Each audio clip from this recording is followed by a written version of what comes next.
नमस्कार, 22 का अग्निपथ देख रहे हैं आप। मैं हूं आपके साथ पराग गुप्ता। डिप्टी सीएम केशव प्रसाद मौर्य के ट्वीट ने यूपी विधानसभा चुनाव से पहले राजनीति में गर्माहट ला दी है। केशव प्रसाद मौर्य ने ट्वीट किया कि अयोध्या काशी भव्य मंदिर निर्माण वहां पर जारी है, अब मथुरा की तैयारी है। इसके बाद कई कयास लगने शुरू हो गए हैं। अयोध्या में राम मंदिर निर्माण शुरू होने के बाद से मथुरा जन्मभूमि प्रकरण जोर पकड़ रहा है। पिछले साल राम जन्मभूमि तीर्थ क्षेत्र ट्रस्ट के सदस्य जगत गुरु वासुदेवानंद सरस्वती ने भी कहा था कि पहले राम जन्म मंदिर का निर्माण कराया जाएगा। राम मंदिर बनने के बाद काशी विश्वनाथ और मथुरा की कृष्ण जन्मभूमि को मुक्त कराने के लिए काम किया जाएगा। इसे कोई रोक नहीं सकता है। यूपी में विधानसभा चुनाव को कुछ ही समय शेष है। ऐसे में हिंदुत्व के एजेंडे को और मजबूत करने के लिए बीजेपी के नेता कार्य कर रहे हैं। आज सीएम योगी आदित्यनाथ भी अयोध्या के दौरे पर हैं। क्या बीजेपी का हिंदुत्व कार्ड 2022 विधानसभा चुनाव में पार्टी के लिए संजीवनी साबित होगा? अभी ये सवाल है।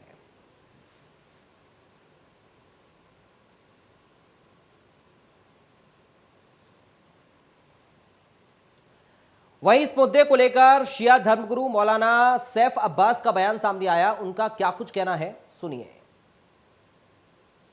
बिस्मिल्लाहिर्रहमानिर्रहीम। आपका जो सवाल है हमारे यूपी के डिप्टी सीएम से मुताल्लिक केशव प्रसाद मौर्य जी का कि अब अयोध्या की बात काशी और मथुरा की बारी है।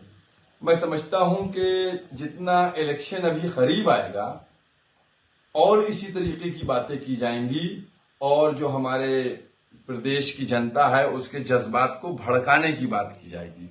लेकिन मैं ये समझता हूं कि अब देश की जनता और प्रदेश की जनता समझ चुकी है, क्योंकि कोरोना काल में पीड़ित है वो जितना इस वक्त महंगाई से पीड़ित है। मैं समझता हूं कि अब धर्म की राजनीति नहीं चलेगी और ये जिस तरीके से उन्होंने बहुत से जुमले कहे उसी तरीके से जनता इस समझ के इग्नोर कर देगी, नजरअंदाज कर देगी। और अब जो इलेक्शन 2022 का होना है वो सिर्फ रोजगार के ऊपर होना है, स्वास्थ्य के ऊपर होना है, शिक्षा के ऊपर होना है, महंगाई कम कौन करेगा इस पे होना है, किसानों के मामलात को कौन हल करेगा उसके ऊपर होना है। सीएम योगी ने अयोध्या में कहा कि अयोध्या श्री राम और धर्म अलग अलग नहीं हो सकते। इस दौरान उन्होंने श्री राम के अस्तित्व पर सवाल उठाने वाले लोगों को जमकर कोसा।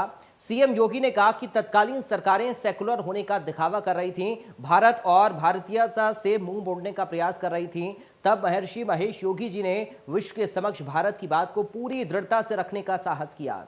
उनका कार्य उस कालखंड के लिए अद्भुत था और वर्तमान के लिए अभिनंदनीय है।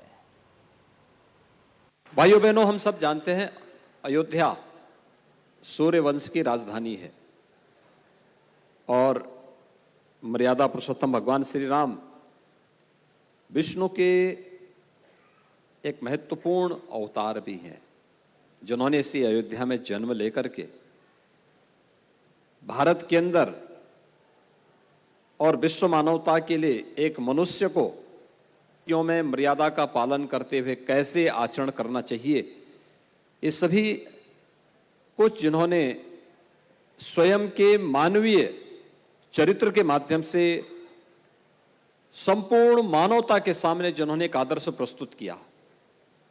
अयोध्या उनकी स्वयं की जन्मभूमि भी है। कौन ऐसा भारतीय होगा जो अयोध्या की परंपरा पर गौरव की अनुभूति न करता हो। और हर एक व्यक्ति अयोध्या की इस परंपरा के साथ जोड़ना चाहता है। दीपोत्सव के कार्यक्रम में हम लोगों ने कई देशों से रामलीलाओं को बुलाया था, जिनका मंचन होता है। और उन लोगों को यहां पर जब बुलाया था तो इंडोनेशिया की रामलीला भी आई थी। इंडोनेशिया दुनिया के अंदर सबसे अधिक मुस्लिम आबादी का देश है। उसमें जितने भी पात्र थे सभी मुस्लिम थे।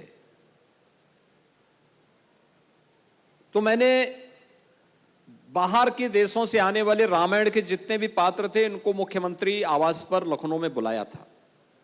उनसे पूछा इस बात को लेकर के, मैंने कहा भी आप सब रामायण के उससे जुड़े हुए हैं, आप केवल एक कलाकार हैं और कलाकार के रूप में आप इस कार्यक्रम को करते हैं या केवल आपकी भावना भी इस रूप में है? उन्होंने कहा नहीं, हम केवल कलाकार नहीं हैं, राम के साथ हमारा आत्मीय संबंध है और जब हमें आमंत्रण मिला था अयोध्या का, तो हम लोगों ने उस समय इस बात को कहा था कि साहब अयोध्या में चाहे हमें जैसे भी जाना होगा हम जाएंगे जरूर। अयोध्या आना हमारे लिए गौरव की बात है। मैंने कहा क्यों? उन्होंने कहा साहब देखिए,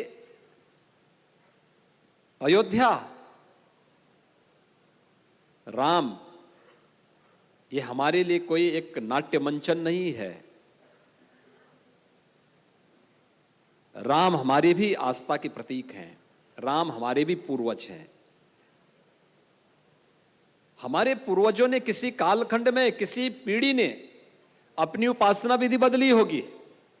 उपासना विधि बदलने से पूर्वज नहीं बदल जाते हैं, और इसलिए राम हमारे भी पूर्वज हैं। राम के प्रति हमारे मन में भी वही श्रद्धा, वही आस्था।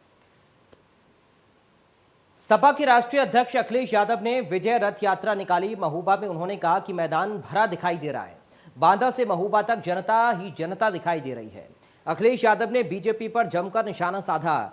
उन्होंने कहा कि जनता की पुकार है, बीजेपी का सफाया होगा। कहा कि डबल इंजन की सरकार से कुछ नहीं किया गया। समाजवादी लोगों ने मजदूर गरीबों की मदद की है। परिवारवाद पर अखिलेश यादव ने कहा कि हम लोग परिवार वाले लोग हैं, जिनके परिवार नहीं वो क्या परेशानी समझेंगे। अखिलेश बीजेपी सरकार पर तंज कसते हुए नजर आए और कहा कि आप भाग्यशाली हैं कि महोबा का नाम नहीं बदला।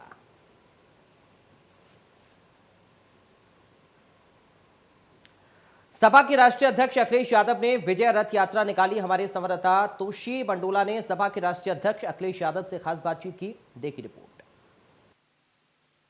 बुंदेलखंड पुकारता नहीं चाहिए भाजपा सरकार। मेरे साथ पूर्व मुख्यमंत्री और सपा प्रमुख अखिलेश यादव मौजूद है। सबसे पहले जन समर्थन मिल रहा है, जन सैलाब है, लोग आपको पसंद कर रहे हैं। कहीं ना कहीं लग रहा है कि चुनाव में आपको बहुत बड़ा फायदा मिलने वाला है। बुंदेलखंड की यही पुकार नहीं चाहिए भाजपा, और डबल इंजन की सरकार आते आते बुंदेलखंड में उनके इंजन फेल हो गए। जिस तरह किसान ने आत्महत्या की है, उनको काम नहीं मिला, नौकरी और रोजगार है नहीं, और लगातार सरकार महंगाई बढ़ा रही है। ये तमाम सवाल हैं जिसके जवाब देने हैं। बुंदेलखंड ने भरपूर समर्थन भारतीय जनता पार्टी को किया। लोकसभा आज उनके सब हैं, सभी विधायक उन्हीं पार्टी के हैं। जिन लोगों को इतना समर्थन मिला हो, इस बार बुंदेलखंड की जनता के साथ जो धोखा हुआ है, इनके हाथ खाली होंगे। पूरा का पूरा भारतीय जनता पार्टी का यहाँ से सफाया होगा। अखिलेश जी, क्या लगता है अब इस बार किसकी सरकार, क्योंकि जन समर्थन मिल रहा है, 400 की पार अब दावा कर रहे हैं, लग रहा है कि अगली मुख्यमंत्री अखिलेश यादव होने वाले हैं राज्य के? जनता भारतीय जनता पार्टी को हटाएगी और समाजवादी पार्टी उनको समर्थन करेगी, समर्थन देगी। इसलिए समर्थन देगी कि समाजवादी पार्टी का काम देखना। एम्बुलेंस सेवा जो कोविड में लोगों की मदद करती रही, पुलिस के लिए आधुनिक और सबसे अच्छी व्यवस्था देने का काम 100 नंबर समाजवादी सरकार ने दिया था। अस्पताल बन रहे थे, मेडिकल कॉलेजेस बन रहे थे, सड़क का इंफ्रास्ट्रक्चर काम हो रहा था, बिजली का उत्पादन बढ़ा था। आज जनता को बिजली का बिल ज्यादा देना पड़ रहा है। आज महंगाई के कारण किसान खाद नहीं ले पा रहा है, कीटनाशक दवाइयां नहीं मिल रही, DAP नहीं मिल रहा।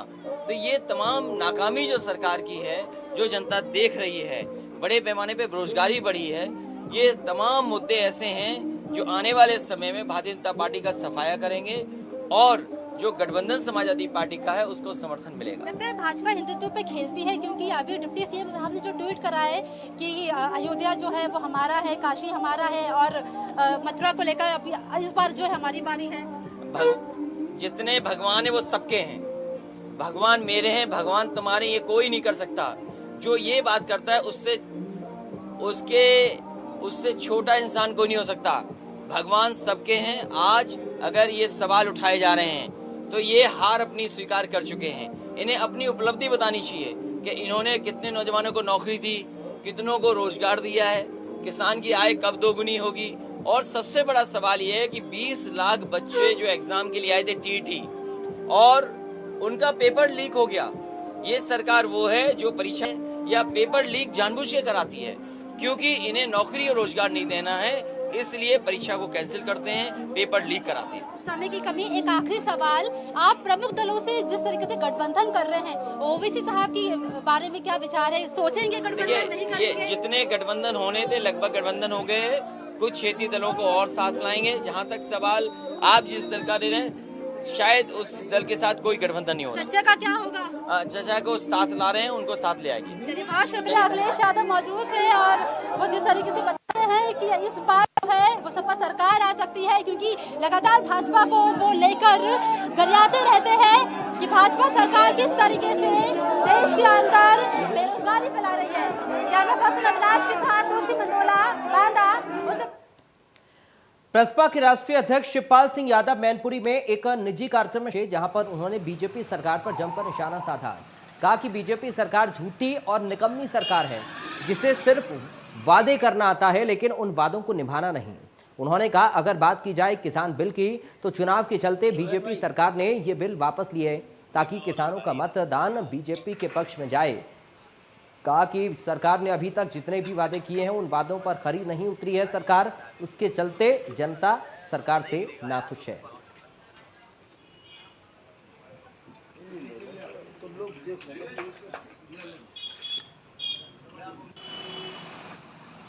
हटा दिया गया। चुनाव को लेकर इस प्रक्रिया की गई है, क्या कहना चाहेंगे इस संबंध में? देखिए, ये जो कृषि कानून था जिसमें 3 एक्ट पास किए गए थे जी, तो ये किसान विरोधी कानून था। तो पहले तो इनको किसानों की जो 9-10 महीने से 11 महीने से लगभग धरने पर थे जी, तो किसानों की जीत हुई है जी।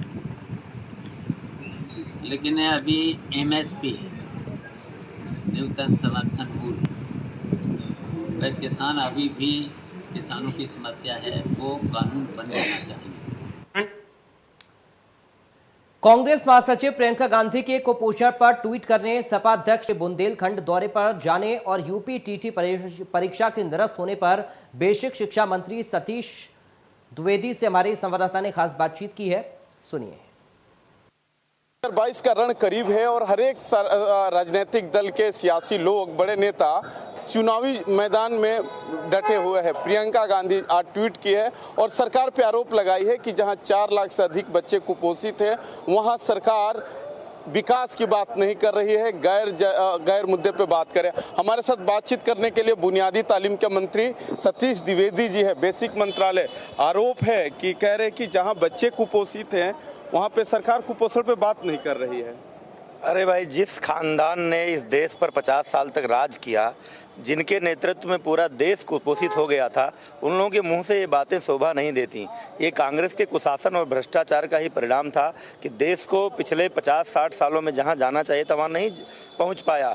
अब भारतीय जनता पार्टी की मोदी सरकार और प्रदेश के उन तमाम सारे गड्ढों को भरने की कोशिश कर रहे हैं। जो कुपोषित भारत, जो कुपोषित उत्तर प्रदेश कांग्रेस ने और ये गांधी परिवार ने छोड़ा था, आज उसी को ठीक करने की तो कोशिश हो रही है। आज देश का स्वास्थ्य ठीक करने के लिए ही पूरे देश का कोविड-19 की महामारी से बचने के लिए टीकाकरण हो रहा है, जिसकी प्रशंसा पूरी दुनिया कर रही है। आज देश का पोषण ठीक करने के लिए ही गरीब आदमी का कोविड की लॉकडाउन के कारण भी उसका चूल्हा प्रभावित ना हो, इसलिए करोड़ों लोगों को पिछले 1.5 साल से निःशुल्क अनाज उपलब्ध करा रही है मोदी सरकार। तो इसलिए प्रियंका जी को ये सब बातें बोलने से पहले सोचना चाहिए कि उन लोगों के नेतृत्व में जब देश था तो उन लोगों ने देश को कहां छोड़ा था। तो आज बुंदेलखंड में है, जाहिर सी बात है कि बुंदेलखंड का दौरा होगा तो आपके सरकार पे उनका हमला होगा। क्या लग रहा है कि 2022 का मैदान समाजवादी पार्टी और भाजपा के बीच होगी? यानी क्या हमला करेंगे? बुंदेलखंड में सूखा पड़ा था अखिलेश यादव के कार्यकाल में, आज बुंदेलखंड में पानी की व्यवस्था हो रही है। हर घर नल की योजना का शुभारंभ बुंदेलखंड से हुआ। अभी एक परियोजना का शुभारंभ माननीय प्रधानमंत्री जी ने बुंदेलखंड में किया है। पहली बार बुंदेलखंड को भी ये लग रहा है कि उत्तर प्रदेश की सरकार हमारी भी सरकार है, नहीं तो बुंदेलखंड हमेशा उपेक्षित रहता था। बुंदेलखंड में डिफेंस कॉरिडोर बन रहा है, बुंदेलखंड को रोजगार देने के लिए, बुंदेलखंड के विकास का मार्ग प्रशस्त करने के लिए। किस मुंह से अखिलेश यादव बुंदेलखंड में जाएंगे और कुछ बोलेंगे? आजादी के बाद पहली बार बुंदेलखंड के विकास का, बुंदेलखंड की जनता के कल्याण का जितना ध्यान मोदी सरकार और योगी सरकार ने दिया है उतना आज तक किसी ने नहीं दिया। परीक्षा को लेकर बड़ा बवाल मचा है, लगातार विपक्षी पार्टियां भी हमलावर है, ट्वीट किया जा रहा है, बच्चे धरना प्रदर्शन भी कर रहे हैं। आखिर ये चूक हुआ, आपकी सरकार कार्रवाई भी कर रही है, क्या आगे की क्या योजना है, कब तक परीक्षा होगा और आगे क्या करेंगे जिससे सरकार के साख पे बट्टा न लगे? नहीं, कोई बट्टा नहीं। देखिए, ये सब चीज़ें पहले भी होती थी। बच्चे चिल्लाते रहते थे कि पेपर लीक हुआ है, गड़बड़ी हुई है, लेकिन कोई परीक्षा निरस्त नहीं होती थी। गलत तरीकों से लोग उत्तीर्ण हो जाते थे। जो योग्य अभ्यर्थी थे वो बाहर रहते थे। हमारी सरकार, योगी सरकार, भ्रष्टाचार के प्रति जीरो टॉलरेंस की नीति पर काम कर रही है। क्योंकि निजी एजेंसियों को परीक्षा का काम मिलता है, उनकी लापरवाही के कारण ये चीज़ें हुई। तुरंत परीक्षा निरस्त हुई कि एक भी अयोग्य व्यक्ति उत्तीर्ण ना हो और एक भी प्रतिभाशाली छात्र के भविष्य के साथ खिलवाड़ ना हो। परीक्षा नियामक प्राधिकारी जो होता है, जिसकी देखरेख में परीक्षा होती है, उसकी लापरवाही को देखते हुए उसको सस्पेंड किया गया है। और जल्दी ही माननीय मुख्यमंत्री जी ने जिस तरह से निर्देश दिया है, जल्दी ही ये परीक्षा पुनः कराएंगे और अभ्यर्थियों को किसी तरह की कोई असुविधा ना हो, इसलिए उनसे कोई शुल्क नहीं लिया जाएगा। उनको कोई नया आवेदन करने की जरूरत नहीं पड़ेगी और परीक्षा केंद्र पर उनके आने जाने के लिए निःशुल्क व्यवस्था भी उत्तर प्रदेश परिवहन की बसों का करेंगे। ऐसा माननीय मुख्यमंत्री जी ये पहले ही कह चुके हैं। हमारे साथ बातचीत करने के लिए सतीश द्विवेदी थे। उनका साफ कहना है कि जिस परिवार का 50 साल से अधिक शासन रहा हो, वो कुपोषण पे सवाल खड़े कर रहे हैं। और दूसरी बात है, उन्होंने अपने टेट के परीक्षा पे कहा कि सरकार की मंशा है तो कोई अयोग्य व्यक्ति का चयन न हो, इसलिए जो भी परीक्षा होगा उन परीक्षार्थियों के सेंटर पे आने जाने के लिए सरकार निःशुल्क व्यवस्था करेगी। सहयोगी सिद्धार्थ के साथ रजनीश पांडे, इंडिया न्यूज। तो विजय संकल्प यात्रा के 6 स्थानों पर आयोजित करने और यूपी टीटी पेपर लीक पर उत्तर प्रदेश के कानून मंत्री ब्रजेश पाठक क्या कुछ कह रहे हैं, सुनिए। जातिगत समीकरण को तोड़ने के लिए विजय संकल्प यात्रा भारतीय जनता पार्टी द्वारा निकाला जाएगा। बताया जाता है कि 2022 के चुनाव को लेकर ये बहुत ही महत्वपूर्ण है। सर, विजय संकल्प यात्रा निकाली जा रही है, किस तरह से देखते हैं? ठीक है, ठीक है बहन जी, इसको अलग रखना। ठीक है बहन जी, ठीक है, नमस्कार। हाँ सर, विजय संकल्प यात्रा निकाली जा रही है, 2022 का चुनाव नजदीक है। दरअसल पार्टी ने 6 यात्राएं निकालने के लिए कल योजना बनाई है और उसको मीडिया में भी दिया है और पूरे प्रदेश की जनता का आशीर्वाद लेने के लिए यात्राएं निकाली जा रही हैं। आदरणीय प्रधानमंत्री मोदी जी का, आदरणीय योगी जी के नेतृत्व में जो काम हुए हैं जनता के हित के लिए, उन सब की जानकारी हम लोग देंगे और जनता से आशीर्वाद मांगेंगे। सभी पार्टियों का एक विशेष जातिगत पे चुनाव हो रहा है, विशेष चुनाव है, लेकिन भारतीय जनता पार्टी सभी को साथ लेकर के सबका साथ, सबका विकास, सबका विश्वास के साथ नारे के साथ काम कर रही है। हम सबको साथ लेकर चल रहे हैं। टीटी पेपर लीक मामले में गिरफ्तारी हुई, लगातार पूछताछ चल रही है, आगे क्या क्या चीजें रही? अभी कुछ मैं जाँच चल रही है, लेकिन सरकार ने बहुत गंभीरता से लिया, दोषियों को बख्शा नहीं जाएगा। बिल्कुल, टीटी मामले में जो दोषी है उनको बख्शा नहीं जाएगा, सरकार पूरी तरीके से गंभीरता से ली है। तो वही विजय संकल्प यात्रा है जिनको जन जन तक बात पहुंचाने के लिए भारतीय जनता पार्टी द्वारा ये यात्रा निकाली जा रही है। Pankaj Mandal, India news, Lucknow. UP TT मामले में हमारे सहयोगी डॉक्टर वरुण उपाध्याय ने हेमराज मीणा से बातचीत की है। यूपी टीटी पेपर लीक मामले पर हेमराज मीणा ने बताया कि टेस्ट परीक्षा प्राधिकारी संजय उपाध्याय ने जिस प्रिंटिंग फर्म को ये काम सौंपा था, उसके पास ऐसे कोई संसाधन ही नहीं थे कि वो 22 लाख प्रश्न पत्रों की प्रिंटिंग कर सके।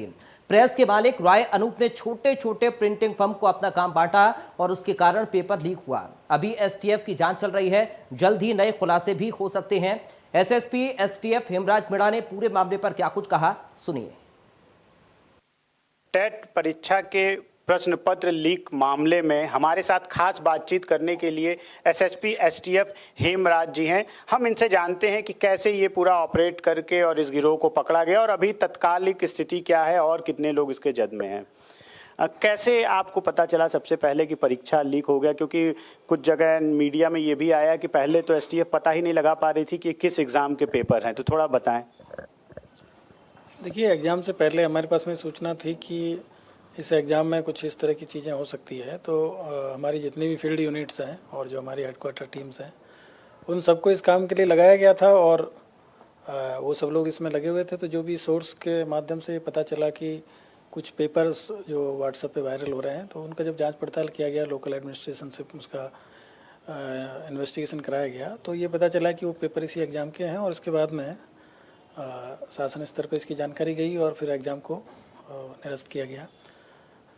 उसके बाद में जो पेपर्स जहाँ से आउट्स हुए थे, जैसे कि प्रयागराज में एक बड़ा गैंग पकड़ा गया था, उधर फिर मेरठ में एक गैंग पकड़ा गया था, अयोध्या में एक गैंग पकड़ा गया था, लखनऊ में कुछ लोग पकड़े गए थे। तो उन सब से जो जानकारी किया गया, उसी के आधार पर करीब अब तक इसमें टोटल 31 लोगों को जेल भेजा जा चुका है और आज एक बड़ी इसमें गिरफ्तारी हुई है, चूँकि जो पेपर जिस कंपनी को प्रिंट करने के लिए दिया गया था उसके मालिक को भी इसमें कल जेल में भेजा गया है, और आज जो परीक्षा नियामक प्राधिकरण है उनके जो सचिव थे वो भी आज इसमें नोएडा से गिरफ्तार करके जेल भेजे जा रहे हैं।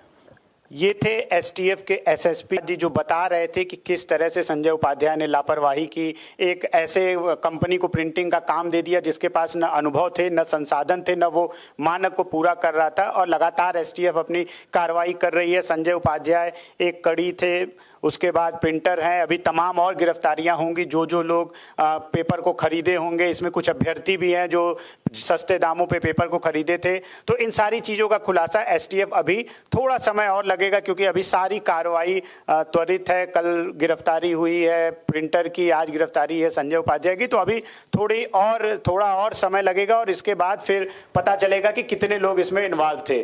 वीडियो जर्नलिस्ट सिद्धार्थ के साथ मैं doctor Varun Upadhyay, India News, Lucknow. तो फिलहाल 22 का अग्निपथ में आज मेरे साथ इतना ही। बाकी खबरों के लिए आप देख इंडिया न्यूज़। नमस्कार।